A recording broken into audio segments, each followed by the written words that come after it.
George C. Parker, the man with the golden tongue. Imagine New York in the early 1900s. The Brooklyn Bridge had just opened, and it was the engineering marvel of the world. Rich tourists flocked to see it. And standing there, leaning against the railing, was George. He looked official. He sounded important. He would approach a wealthy visitor and whisper, "It's a beauty, isn't it? Too bad the city has to sell it to cover debts." The tourists would gasp. Sell the Brooklyn Bridge? George would nod and pull out a stack of papers. Official deeds, fake stamps, government headers. He was convincing. He told them, "If you own this bridge, you can set up a toll booth right here.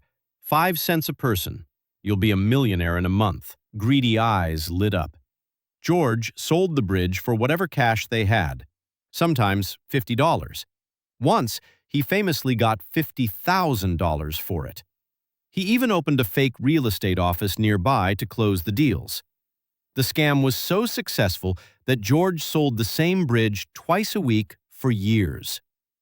The chaos started when the new owners actually showed up. Can you imagine? The police had to physically drag screaming men off the bridge because they were trying to build toll booths in the middle of traffic, shouting, "I own this! I have the papers!" George became a legend. He died in Sing Sing prison, where he was so popular that guards and inmates treated him like a celebrity just to hear his stories. Natwarlal. If Parker was a businessman, Natwarlal was a magician. Born Mithilesh Srivastava, he became the greatest con man in Indian history. His superpower? He could forge any signature perfectly just by looking at it once. He started small, stealing checks, but he quickly got bored. He wanted to sell national treasures. He posed as a high-ranking government official representing foreign tourists. His target? The Taj Mahal. He didn't just promise it. He staged elaborate meetings, fake government clearances, and actually sold the Taj Mahal 3 separate times. But he didn't stop there. He sold the Red Fort. He sold the Rashtrapati Bhavan, the President's House. And the wildest part? When he sold the Parliament House of India, he included the 545 sitting members of Parliament as part of the property. He was a Robin Hood figure in his village. He stole from the rich and gave feasts for the poor.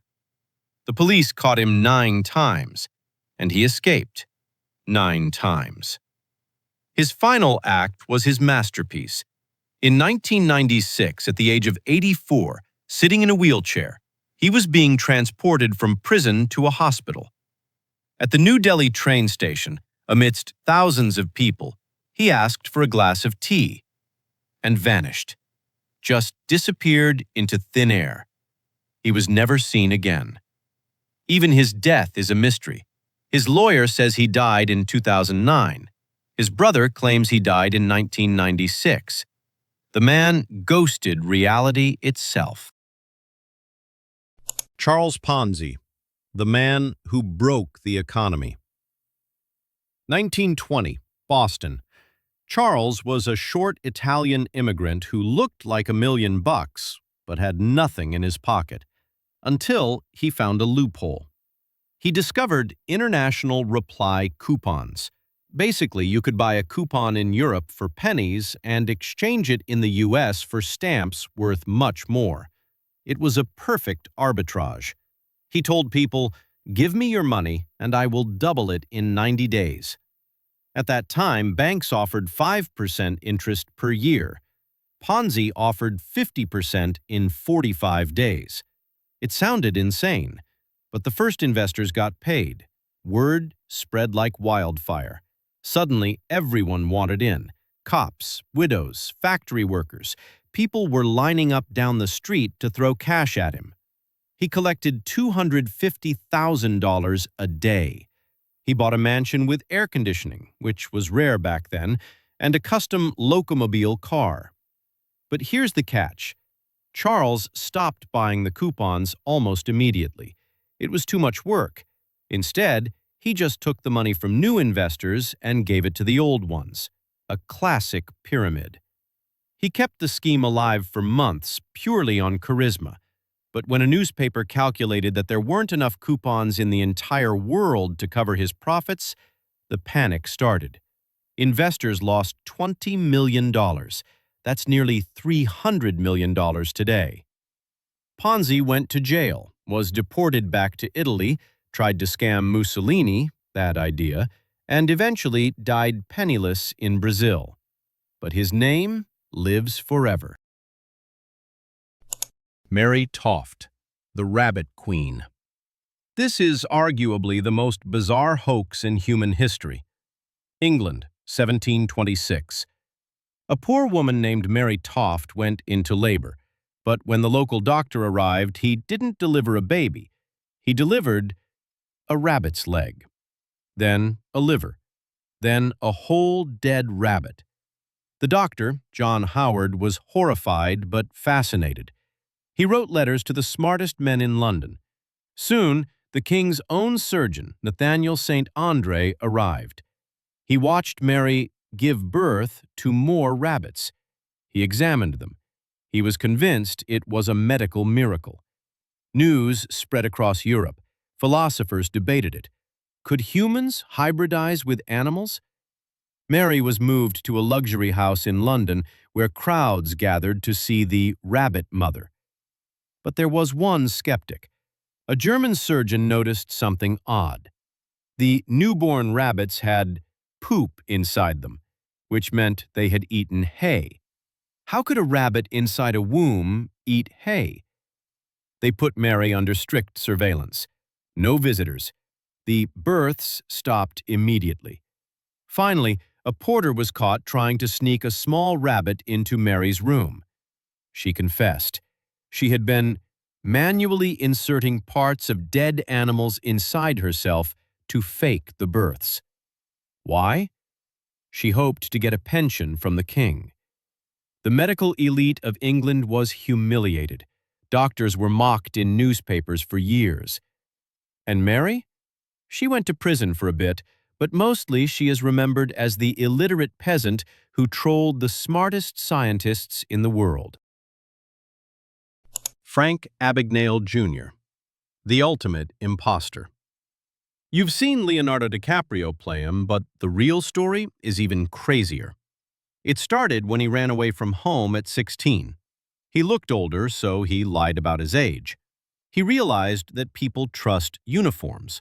So, he called Pan Am Airlines, said he was a pilot who lost his uniform, and they gave him a new one. He learned he could fly for free on other airlines by deadheading, sitting in the jump seat. He flew over 1 million miles to 26 countries, staying in 5-star hotels, all billed to Pan Am. He couldn't even fly a kite, let alone a jet. When he almost got caught, he moved to Georgia and filled out a rental application as a doctor. A neighbor, a real doctor, invited him to the hospital. Frank faked it so well, he became a supervisor of interns. He literally let the interns do all the work while he nodded and signed papers. Then, he forged a transcript from Harvard Law School. He studied for 2 weeks and actually passed the bar exam in Louisiana. He cashed $2.5 million in fake checks. He was the boldest criminal of the 60s. When the French police finally arrested him, he served time in the worst prisons in Europe. But the ending is the best part. The FBI looked at his skills and said, "We need this guy." They released him on one condition. He had to work for them. He spent the next 40 years catching check forgers just like himself. Christopher Rocancourt, the counterfeit Rockefeller. Imagine being a poor orphan from a small village in France. You have nothing. Christopher flew to Los Angeles in the 90s and decided to invent a new reality. He noticed that in Hollywood, nobody checks your ID if you act rich enough. He told people he was Christopher Rockefeller, a lost heir to the famous oil dynasty. It was a lie, but he sold it perfectly. He spoke with a thick French accent, wore $10,000 suits, and drove a Ferrari. He infiltrated the highest circles of Hollywood. He lived in Mickey Rourke's house. He scammed Jean-Claude Van Damme into producing a movie that didn't exist. He married a Playboy playmate. He didn't even steal in the traditional sense. He just offered investment opportunities. Greedy millionaires begged him to take their money, hoping to get into the Rockefeller inner circle. He took millions, spent it on champagne and private jets, and paid back nothing. When the FBI finally raided him, he fled to Canada, faked being a Grand Prix driver, and did it all over again. In an interview, he laughed and said, "I am not a thief. I am a mirror. People saw what they wanted to see. They wanted money, so I showed them money." A true master of human psychology.